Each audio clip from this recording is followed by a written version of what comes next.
Hello everyone, my name is Jacob, here today to talk to you about self-control. Self-control is choosing to do what you should, even when you don't want to.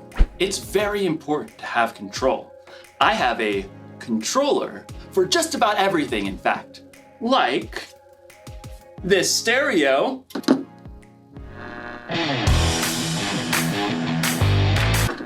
Thanks, stereo. Or this fan.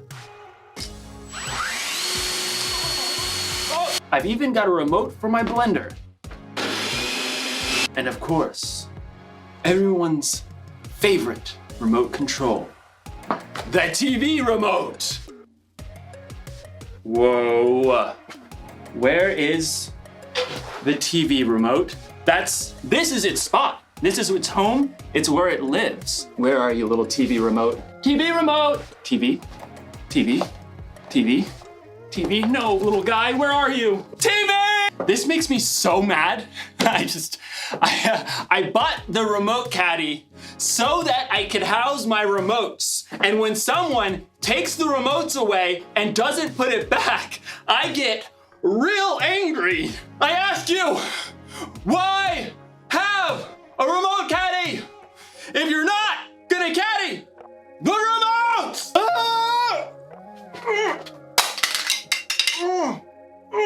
What's going on? Oh, I think I'm paused. Okay, maybe this is for the best. I was really losing my temper there. Okay, I feel better. You can unpause me now.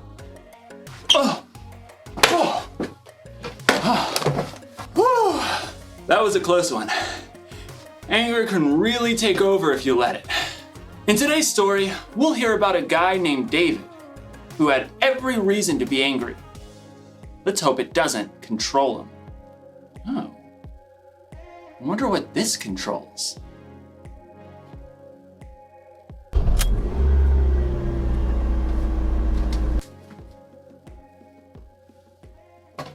I don't even own a car. The Bible. It's 66 books of history, stories, letters, and poetry that fit together to form God's one big story. The epic adventure of how He created us and loves us so much that He made a way to rescue us. As we travel through the Bible, from Genesis to Revelation, we discover people who met God and found their lives changed forever. Now, for an amazing story. Inspired by the book of 1 Samuel, chapter 24. David had been chosen by God as Israel's next king, but for a while, Saul was still king. David served King Saul and won many battles for him. The people loved David. Hey David, you're so fine, you blow our mind, hey David! Hey David! Saul, however, was deeply jealous of David. In fact, he even tried to kill him. David escaped into the wilderness, where around 400 men came to join him. People who were in trouble or owed money. A merry band of misfits. But Saul still saw David as a threat. When he heard that David and his men were camped in the desert of Maon, Saul took soldiers to chase after him. They're right behind us, David. Quick, we'll head around the mountain. Just as Saul and his men were closing in on David, Saul received word that the Philistines were attacking Israel. Oh, phooey. Saul was forced to stop the chase and deal with the Philistines. David and his men could breathe a sigh of relief. There's a safe place near En-Gedi. Maybe Saul will finally leave us alone if we hide out there. But as soon as Saul had dealt with the Philistines, a messenger brought news. David is in the desert of En-Gedi. Aha! We've got him this time. Gather 3,000 of the best soldiers from all of Israel. But, Your Majesty, David only has 400 men. 3,000, and not one less. Saul set out once more, determined to wipe out his rival. I bet that pipsqueak is hiding out near the rocky cliffs of the Wild Goats. Well, that seems oddly specific. Yeah, he used to herd sheep. In fact, David and his men have been staying near some sheep pens not far from the cliffs. Saul, headed this way. He's got 3,000 soldiers. Again? Why can't he leave us alone? We can take him on. I'm worth 10 of his soldiers. David could feel his anger boiling, but he took a deep breath. No, we won't fight them now.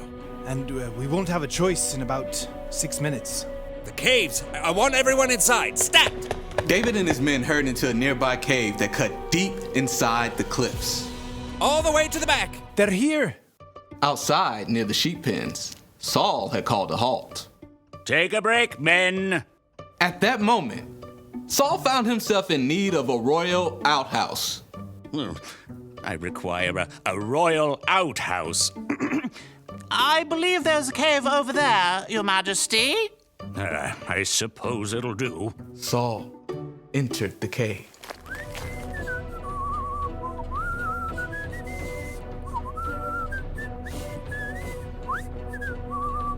Far back in the cave, David and his men froze. Through the gloom, David could see the man who had tried to kill him and was now forcing him to live on the run. What if he finds us? I don't believe we're Saul's #1 priority at the moment. He's alone. This is your chance. God's handed your enemy over. Don't let this chance just trickle away. David's anger burned red hot as he crept up behind Saul, sword at the ready. But then, he forced himself to stop. Instead of attacking Saul, David sliced off a corner off the king's long royal robe. Saul left the cave with no idea that David was still inside. Time to move out, men. This is the day we take out that whippersnapper David. But at that moment, David emerged from the cave and cried out, King Saul! David? David bowed low to the ground. Why do you listen when men say David is trying to harm you? This day you have seen with your own eyes how the Lord handed you over to me in the cave. Some of my men begged me to kill you, but I didn't. I said, he is the Lord's anointed king. Saul could only stare in shock as David held the piece of fabric he cut from Saul's robe. Look at this. I cut off the corner of your robe, but I did not kill you. Yet you are hunting me down to kill me. May the Lord show that I'm not guilty of doing anything wrong. May he save me from you. The truth cut Saul to the heart and began to weep. Oh, you are a better person than I am.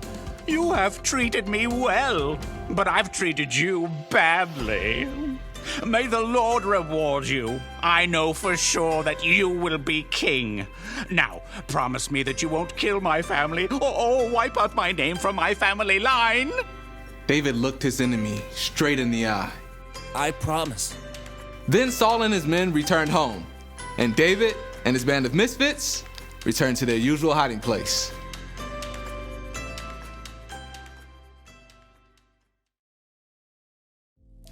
David was angry at King Saul, and he probably should have been.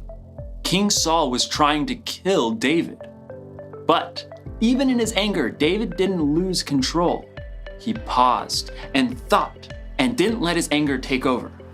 You don't need a remote control for yourself to know how to pause. You can do that on your own. If you're angry because someone borrowed something they weren't supposed to, or someone said something that really hurt your feelings, you could just fly off the handle.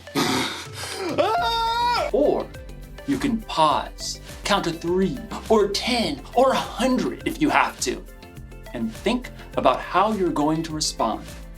Remember, you can pause in real life, but what you can't do is rewind. Once you've said or done something in anger, it's out there. You can never take it back. I'm not saying you shouldn't ever get angry. In fact, Jesus himself got angry, but he had good reasons to get angry.